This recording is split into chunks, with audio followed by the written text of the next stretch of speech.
video, I'm going to be bringing you along to the range again. Basically, I'm going to talk about concealed carry training because I think it's a valid subject that not a lot of people cover. So that's going to be the main subject of this and more demonstration than anything. But first thing to cover is basically understanding practice and what we need to stay in as far as categories and stuff. But first off, why I'm kind of keeping things a little bit simplified is because our brains are only able to really learn things at a certain rate and retain that information, and such things as learning a procedural memory being basically your body automatically understanding procedures and reacting to those procedures in a logical, not necessarily a logical manner, but basically doing something that's very simple and efficient and reacting to it instead of needing cognitive input. So there's other things too where your cognitive input is going to be more necessary, so you want to kind of pick and choose what is reactive versus cognitive. So things like understanding and working through a situation, because there's a development stage before you pull out a firearm for deadly force, and so there's things that you need to keep in mind. Sorry about the planes going over, they're pretty active, happy to get out from the COVID-19 stuff. But anyways, understanding that a situation does build up, so shot timer obsession is kind of a detriment in my experience, because I've been in situations where things develop. Someone starts being trying to start a confrontation and kind of alpha their way into convincing and leading up to physical force, and being able to talk yourself out of it is one thing, but needing to be ready to defend yourself is absolutely vital, even if you are trying to be, I don't want to say submissive, but kind of not wanting conflict because it's not worth it.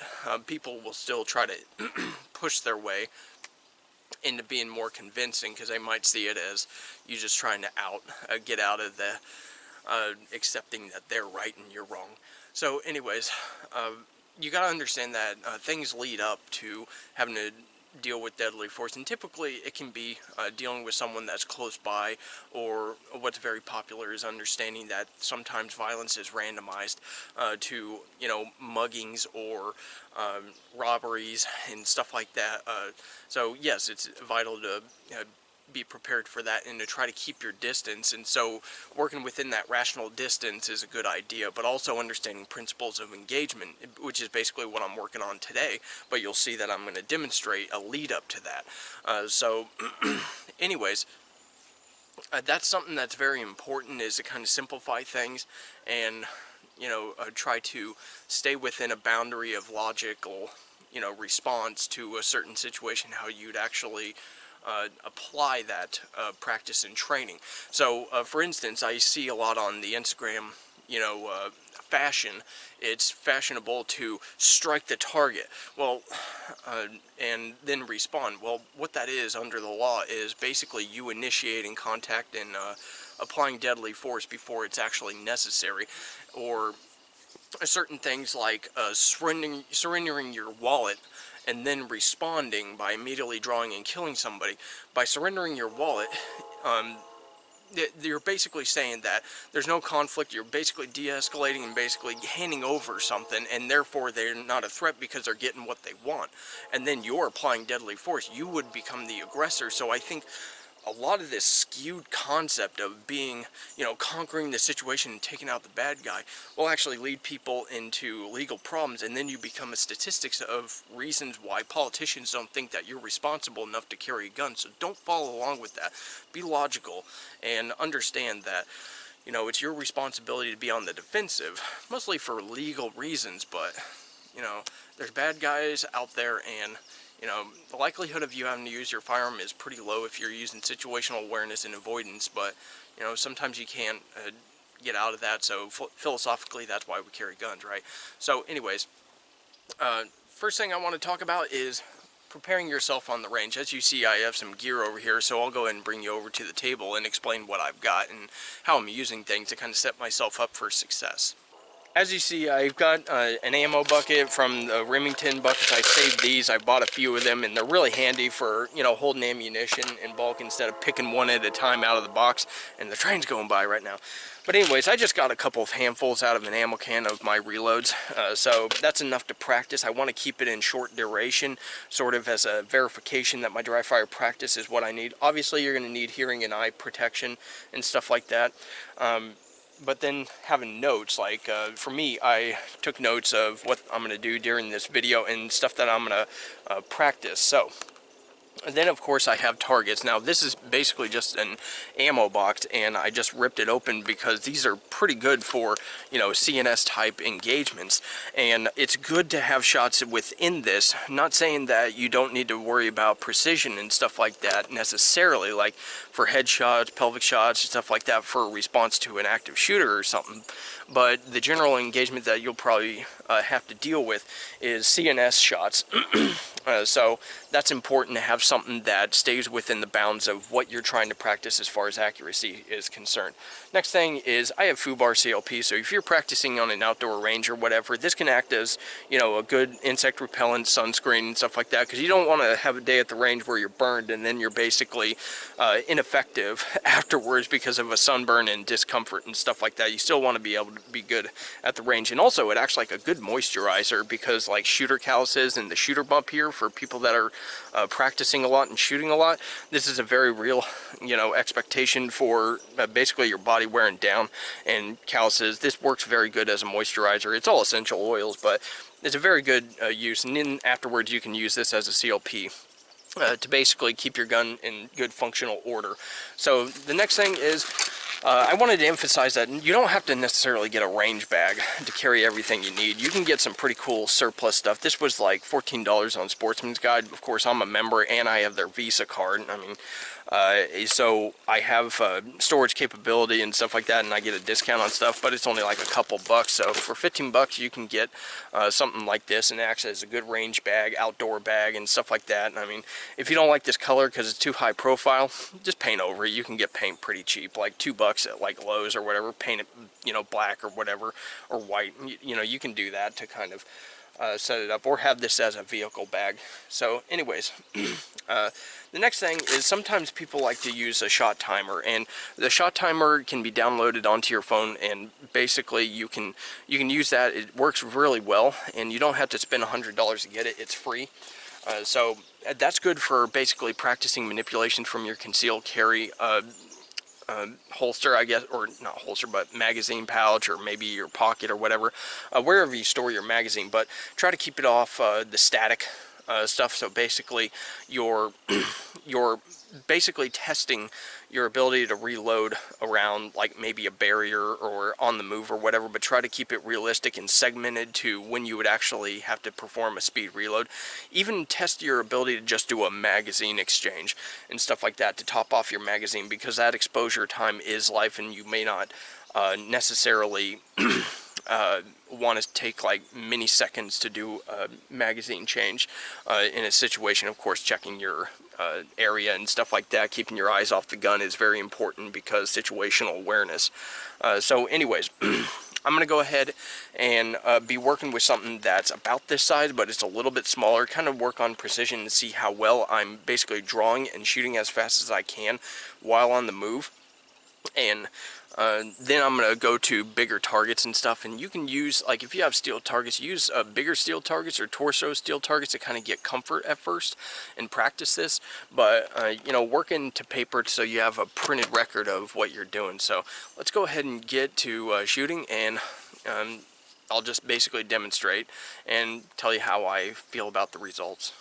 First thing I'm going to do is perform this dry to kind of just gauge, based on my sights and stuff, how I'm actually performing in accuracy and stuff. And I'm working with a target that's pretty small on paper, so I'm going to perform this dry and just see how I'm tracking in reactive fire to initiating a response to an aggressive attack. And this is relatively close range, so I don't really have too much of an excuse, but the idea here is when you're actually under stress, trying to find a sight picture or whatever is cute, but people mostly don't do that. And realistically, that can be a waste of time. The idea is to start the response in a way that's going to end the fight, and we're working to prepare ourselves against dedicated attackers, not necessarily people that will stop at us through psychological means of a psychological stop. But that may be more the reality. People don't like getting shot, and they can typically end their engagement. But the idea is to keep it within a shot zone that's relatively acceptable. But keeping in mind that you want to keep on the move. Movement is life, and doing that sidestep shuffle or whatever response is a little bit unrealistic, and you get used to being stationary. There is a philosophy of staying still while you're shooting or while you're engaging, because there's no reason, but realistically you're probably going to start from a position of basically not wanting to have somebody closing the distance. You're going to want to maintain or gain more distance, so for safety reasons, for someone lunging with a weapon or something like that. So keep it realistic. But anyways, I'm going to go ahead and perform this dry first, and then I'll do it live, and I'll just cut to doing my live stuff afterwards.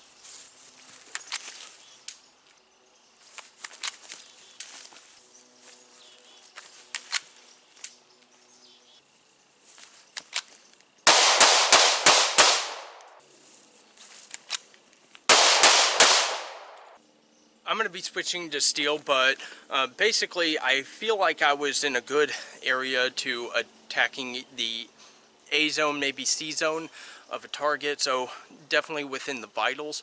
I was a little bit off, but working with steel, if it rings, it's clean, kind of thing. But basically I need to work up to my comfort. I wasn't as precise as I wanted to be, because I wasn't necessarily on paper, even though I'm working with cardboard, but it was good for a response at close range, and I was working a little bit further away than what I'm kind of preparing for in this scenario. So anyways, basically I'll be moving around and basically responding, and the idea is you're working on focusing on the target and superimposing your sights on the target. And if you have a red dot, that's basically the principle for using it.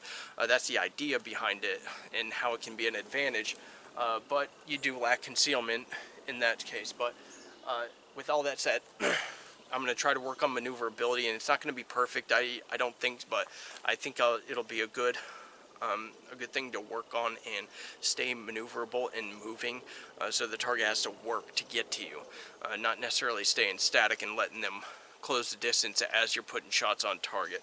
So anyways, let's go ahead and get to it.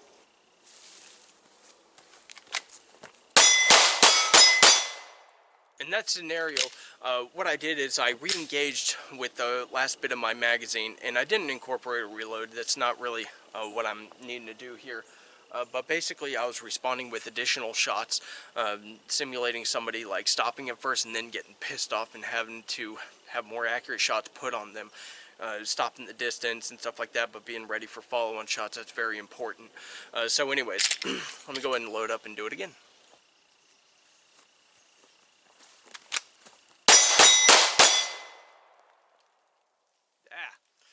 I got some return from that steel. Try it again with 4 rounds.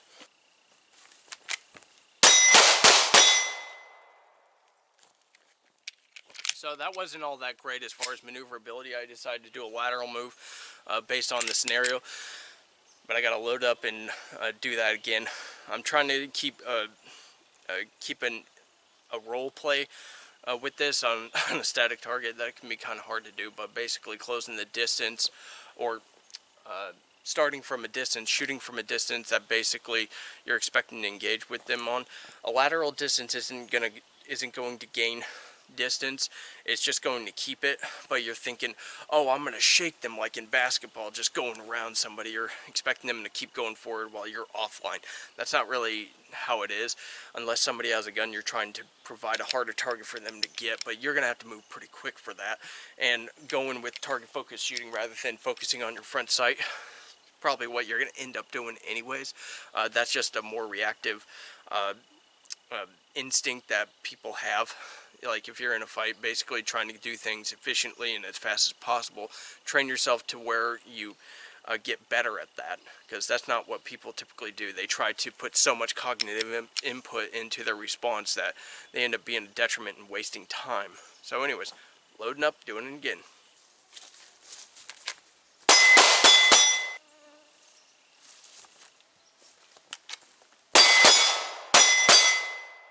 In that scenario, I was working with somebody having a weapon or a gun or something like that, but where I was doing lateral movement, but I was able to put shots on target a little bit better. But when moving backwards on unstable terrain, you're not exactly able to lock onto the target as easily, but that's something that I'm working on, and that has to do with practicing a good amount and developing a good, I guess you could say, muscular development in areas that you're going to be using, like holding out a dumbbell and pushing in and out, being able to hold up the gun and do it stably, or in a stable manner. That's an important thing to work on, I think. So anyways, I'm going to get done. I'm done with jabbering, so I'm going to just get back to it.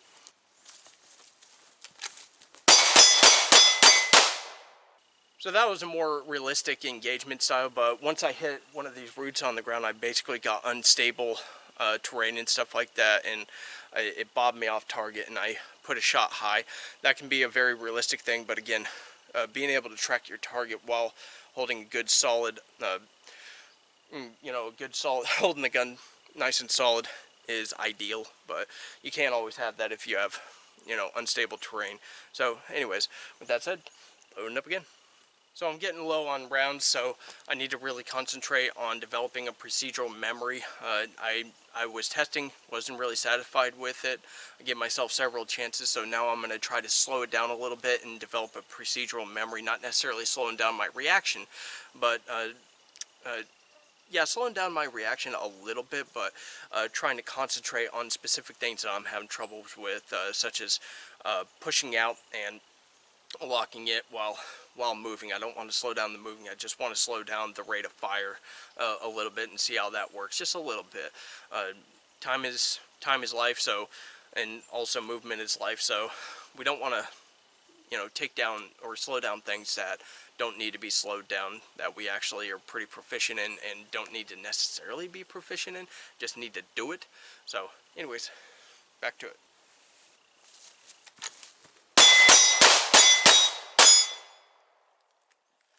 So that worked out okay. I had one that was just a little bit high, but still it would have been in the area that was acceptable. So anyways, that was a good demonstration.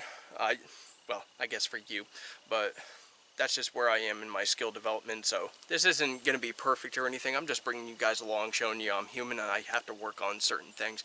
It's been a couple days since I actually practiced because of some hand issues that I need to work with. So anyways, loading up again. I apologize for this video being long, but I just wanted to be a little realistic about the time on the range that I spend, and maybe you guys can get a little bit out of it, but I'm trying to explain as I do it because I think that's the most educational for you guys, and actually seeing it for yourself and being able to regurgitate some notes that I have from my own practice can be beneficial, so you're pulling points of data from somebody that's actually out there working on it. So, in areas of focus that you can work on based on realistic practice, I guess you could say. So, anyways, here we go.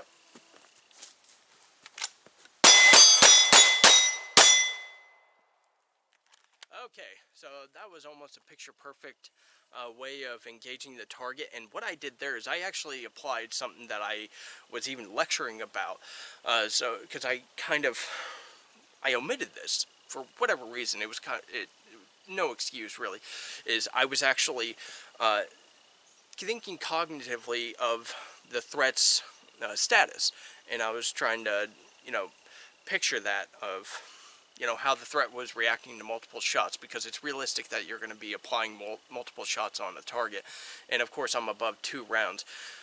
2 rounds in a training capacity is just to save money and save time and be able to do more drills, but it doesn't have a realistic application because you're developing a procedural memory just to shoot twice and then reanalyze, and that's unrealistic. You need to put as many rounds as you can within reason, but still analyze your target, and the way to do that is you have to take a little bit of time. Don't outshoot your brain is basically what I'm saying. So I need to, you know, put my money where my mouth is and do that, and you're seeing I'm getting better results. It gives me a little bit of time to get more stable and respond to the terrain. So anyways, other than that, here we go.